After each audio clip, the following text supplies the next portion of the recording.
Kahit matulog man ngayon sa trade market itong si Zach LaVine, hindi pa rin yan pumipigil sa kanya na magkaroon ng magandang season sa ngayon. Yes mga idol, as of now ay gumaganda itong performance ni Zach LaVine at marami ang humahanga sa kanya. Ayon pa nga kay Lonzo Ball, hindi niya naiintindihan na itong si Zach LaVine ay hindi masyadong pinapansin ng media. Despite na magaling na manlalaro ito at isang certified na shooter sa NBA. I don't understand why people talk down on him. Ayon kay Lonzo Ball, marami pa rin daw sa ngayong mga tao ang naglo-look down kay Zach LaVine. Kumbaga parang walang bilib sa kanya. Sa ngayon nga siya ang top scorer para sa kanyang kupunan na Chicago Bulls mga idol. Siya mismo ang nangunguna.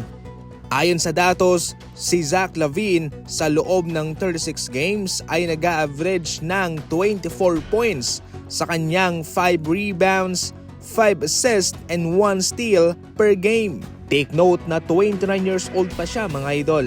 Magaling naman talaga itong si Zach LaVine mga idol, subalit marami pa rin ang nag-aalangan na mag-trade para sa kanya. Isa na nga ang Golden State Warriors noon na umatras. Ito'y marahil ayon sa mga eksperto, scoring lang daw ang maibibigay ni Zach LaVine sa isang kupunan. Wala siyang playmaking, wala siyang depensa. At higit sa lahat, malaki pa ang kanyang kontrata.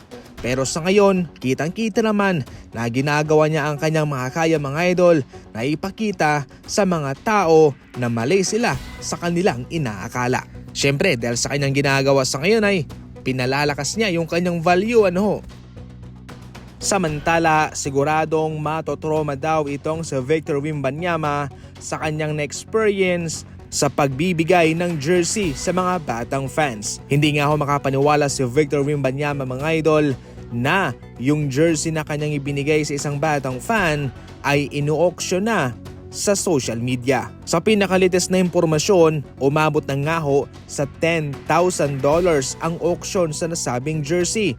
Eto nga ho mga idol kitang-kita dyan ang saya pa ni Victor Wembanyama dahil parang tinupad niya itong pangarap ng batang fan na ito na makita siya at makapag-swap sila ng jersey. Pero ibang pangarap pala ang natupad. Ayon sa mga NBA fans, tila hindi naman daw ito kagagawan ng batang fan dahil syempre bata pa raw ito. Bagos mga idol, sinisisingahon ng mga NBA fans ang mga magulang nito dahil parang sila ang may kagagawan sa pag-auction ng jersey ni Wembanyama. Maraming mga taong oportunista sa paligid. Sa mga ganyang sitwasyon, dalawa lang talaga yung pupwedeng mangyari. Unang-una, gagawing memorabilia ng bata ang jersey na iyan. Pangalawa, ibebenta para kumita. Definitely kung mayroong nagalit, mayroon ding dumepensa sa kanila. Ayon pa sa mga komento, aanhin daw ng batang fan na iyan ang jersey.